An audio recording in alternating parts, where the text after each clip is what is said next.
नमस्कार, मैं हूं विजयलक्ष्मी। सियासी पीच पर आपका स्वागत है। चलिए जानते हैं बिहार और देश से जुड़ी राजनीति की बड़ी खबरों को। सबसे पहले एक नजर सुर्खियों पर। मल्लिकार्जुन खड़गे ने सुशील मोदी के निधन पर जताया शोक। वाराणसी से प्रधानमंत्री ने किया तीसरी बार नामांकन दाखिल। कांग्रेस की योजनाओं की पोल वित्त मंत्री ने खोली। तेजस्वी यादव का बड़ा ऐलान, 1 करोड़ नौकरी देने का किया वादा। मंडी लोकसभा सीट से कंगना रनौत ने किया नामांकन। अब खबरें विस्तार से। वाराणसी से प्रधानमंत्री ने किया तीसरी बार नामांकन दाखिल। प्रधानमंत्री नरेंद्र मोदी ने उत्तर प्रदेश की वाराणसी लोकसभा सीट से तीसरी बार अपना नामांकन पत्र दाखिल कर दिया है। जिलाधिकारी के समक्ष नामांकन दाखिल करते समय पीएम मोदी के साथ यूपी के मुख्यमंत्री योगी आदित्यनाथ और प्रस्तावक मौजूद थे। वाराणसी से नामांकन दाखिल करने से पहले गंगा तट पर दशाश्वमेध घाट पर पूजा अर्चना की, साथ ही काशी के कोतवाल बाबा काल भैरव का दर्शन पूजन भी किया। महाराष्ट्र में होर्डिंग गिरने को लेकर भड़के बीजेपी नेता। महाराष्ट्र में मुंबई के घाटकोपर में आंधी तूफान की वजह से एक 100 फीट लंबा होर्डिंग ढहने से 14 लोगों की मौत हो गई है। इस घटना पर बीएमसी का कहना है कि उन्होंने होर्डिंग लगाने के लिए ईगो मीडिया प्राइवेट लिमिटेड को नोटिस जारी किया था। होर्डिंग ढहने की घटना पर भाजपा नेताओं ने प्रतिक्रिया दी है। भाजपा नेता किरीट सोमैया ने ईगो मीडिया के मालिक भावेश भिंडे को भगोड़ा घोषित करने की मांग की है। सुशील कुमार मोदी के निधन पर मुकेश सहनी ने जताया दुख। बिहार के पूर्व उप मुख्यमंत्री सुशील कुमार मोदी के निधन पर विकासशील इंसान पार्टी के प्रमुख मुकेश सहनी ने दुख जताया है। मंगलवार को पत्रकारों से बात करते हुए कहा कि सुशील मोदी से व्यक्तिगत संबंध रहे हैं, गठबंधन में नहीं रहने के बावजूद भी उनसे अच्छे संबंध रहे। बहुत ही दुख है, हमारे राज्य के लिए एक वरिष्ठ नेता को हमने खोया है। कांग्रेस महासचिव ने गंगा नदी मैली होने पर उठाए सवाल। उत्तर प्रदेश के वाराणसी से प्रधानमंत्री नरेंद्र मोदी ने आज अपना नामांकन दाखिल किया है। इस मौके पर कांग्रेस पार्टी ने शहर से जुड़े कुछ मुद्दों को लेकर उन पर निशाना साधा और सवाल किया कि 20,000 करोड़ रुपए खर्च करने के बावजूद गंगा नदी पहले से अधिक मैली क्यों हो गई है। कांग्रेस महासचिव जयराम रमेश ने सोशल मीडिया प्लेटफॉर्म एक्स पर पोस्ट किया, निवर्तमान प्रधानमंत्री को वाराणसी में अपने विफलताओं पर जवाब देना चाहिए। मंडी लोकसभा सीट से कंगना रनौत ने किया नामांकन। लोकसभा चुनाव 2024 में आज का दिन बेहद खास है। आज जहां प्रधानमंत्री मोदी ने उत्तर प्रदेश के वाराणसी से नामांकन किया, तो वहीं बॉलीवुड क्वीन कंगना रनौत ने भी हिमाचल प्रदेश की मंडी सीट से पर्चा दाखिल कर दिया है। वहीं नॉमिनेशन के बाद कंगना का पहला बयान सामने आया है। कंगना ने कहा कि आज बड़ी काशी से हमारे प्रधानमंत्री ने नामांकन किया और हमारी मिट्टी, जिसे छोटी काशी कहा जाता है, वहां से आज मैं पहली बार नॉमिनेशन कर रही हूं। कन्हैया कुमार का मनोज तिवारी पर हमला। कहा, अमीर सांसद को चप्पल पहनने वाला लड़का चुनौती देने आया है। दिल्ली लोकसभा चुनाव को लेकर राष्ट्रीय राजधानी में भी चुनावी आरोप प्रत्यारोप अब चरम पर है। उत्तर पूर्व दिल्ली सीट पर तो इस बार सियासी जंग निजी हमले तक पहुंच गया है। इस बीच कांग्रेस प्रत्याशी कन्हैया कुमार ने बीजेपी के सिटिंग सांसद मनोज तिवारी पर हमला बोला है। उन्होंने कहा, इस क्षेत्र के लोगों को तो विकास नहीं हुआ, लेकिन हमारे सांसद दिल्ली के सबसे अमीर सांसद बन गए, वह कैसे संभव हुआ। मल्लिकार्जुन खड़गे ने सुशील मोदी के निधन पर जताया शोक। बिहार बीजेपी के वरिष्ठ नेता सुशील कुमार मोदी के निधन की खबर ने हर किसी को झकझोर कर रख दिया है। बिहार की राजनीति में बीजेपी को इस मुकाम पर पहुंचाने में उनका बड़ा योगदान माना जाता है। उनके निधन पर बीजेपी और एनडीए नेताओं के साथ साथ आरजेडी और कांग्रेस जैसी विपक्षी पार्टियां भी दुख जताया है। कांग्रेस अध्यक्ष मल्लिकार्जुन खड़गे ने उन्हें श्रद्धांजलि देते हुए कहा कि उन्होंने जीएसटी काउंसिल में बड़ा अहम योगदान दिया था। ईडी को शराब घोटाले में मिला नया आरोपी। देश की राजधानी दिल्ली के कथित शराब घोटाले के मामले में प्रवर्तन निदेशालय की जांच का दायरा बढ़ता जा रहा है। सीएम अरविंद केजरीवाल और पूर्व डिप्टी सीएम मनीष सिसोदिया पर शिकंजा मजबूत करने के बाद अब ईडी इस मामले में आम आदमी पार्टी को भी आरोपी बनाने जा रही है। जांच एजेंसी की तरफ से मंगलवार को दिल्ली हाईकोर्ट में यह जानकारी दी गई। पार्टी पर भी मनी लॉन्ड्रिंग एक्ट के तहत एक्शन लिया जाएगा।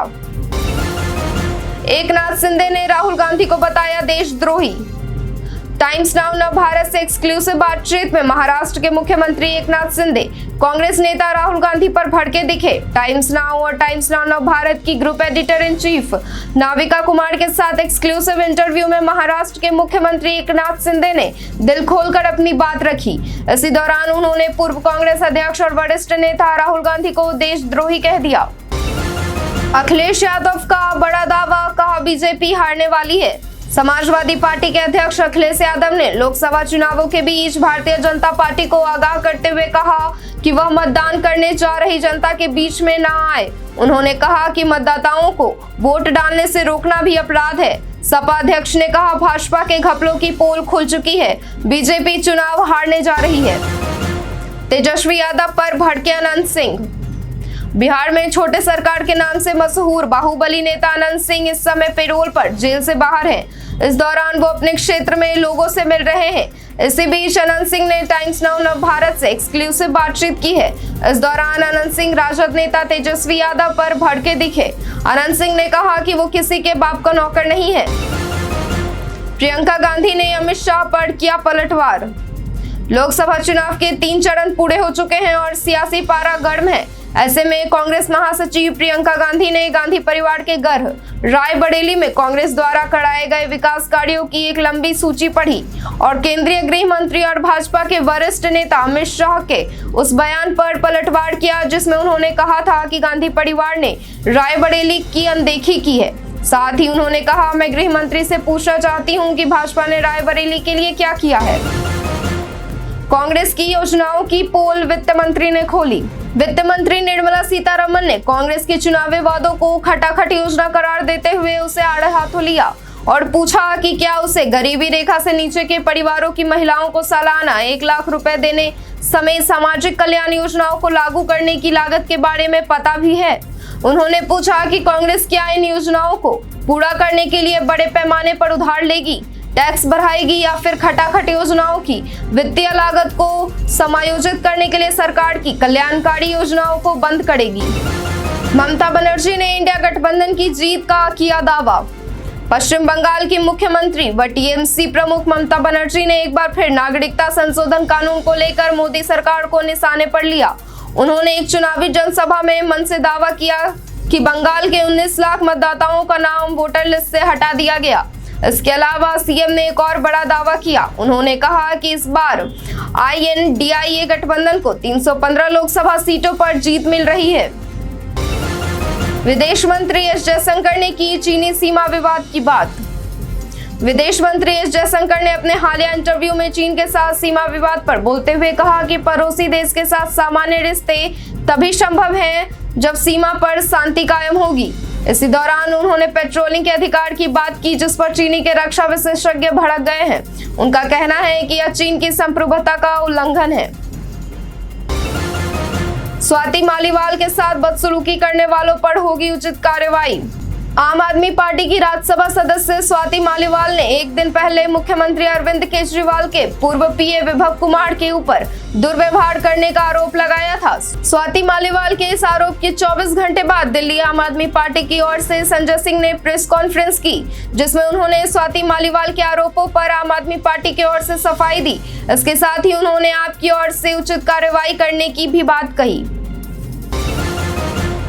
पवन सिंह की बढ़ी टेंशन, बीजेपी जल्द लेगी बड़ा एक्शन।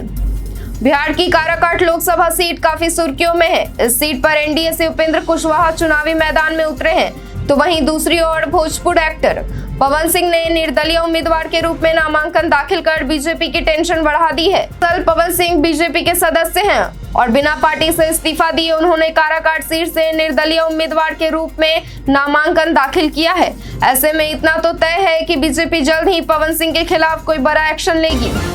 उपेंद्र कुशवाहा ने तेजस्वी यादव पर कसा तंज, जीत का भी किया दावा। बिहार के काराकाट लोकसभा सीट से एनडीए उम्मीदवार कैंडिडेट उपेंद्र कुशवाहा ने आरजेडी नेता तेजस्वी यादव पर तंज कसा है। बिहार की राजधानी पटना में प्रधानमंत्री के रोड शो को लेकर पूर्व डिप्टी सीएम के बयान पर उपेंद्र कुशवाहा ने कहा कि तेजस्वी यादव अपने पिता की तरह मस्खरे हो गए हैं। पत्रकारों के साथ बातचीत के दौरान उपेंद्र कुशवाहा ने 400 सीट पार कर केंद्र में एनडीए सरकार बनने का भी दावा किया है। तेजस्वी यादव का बड़ा ऐलान, 1 करोड़ नौकरी देने का किया वादा।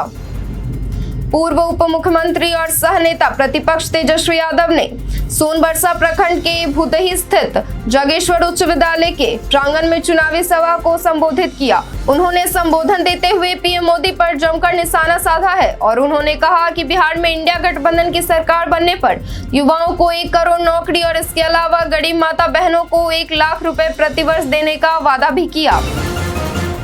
प्रशांत किशोर ने कही बड़ी बात, दोबारा सत्ता में आ सकती है मोदी सरकार। लोकसभा चुनाव 2024 के चौथे चरण की वोटिंग के बाद चुनावी रणनीतिकार प्रशांत किशोर ने बड़ी भविष्यवाणी की है। पीके के नाम से मशहूर किशोर का कहना है कि प्रधानमंत्री नरेंद्र मोदी के नेतृत्व में भाजपा तीसरी बार सत्ता में वापसी कर सकती है। एक न्यूज चैनल को दिए इंटरव्यू में पीके ने कहा कि भाजपा के 300 सीटों के मौजूदा संख्या बल को बरकरार रहने की संभावना है।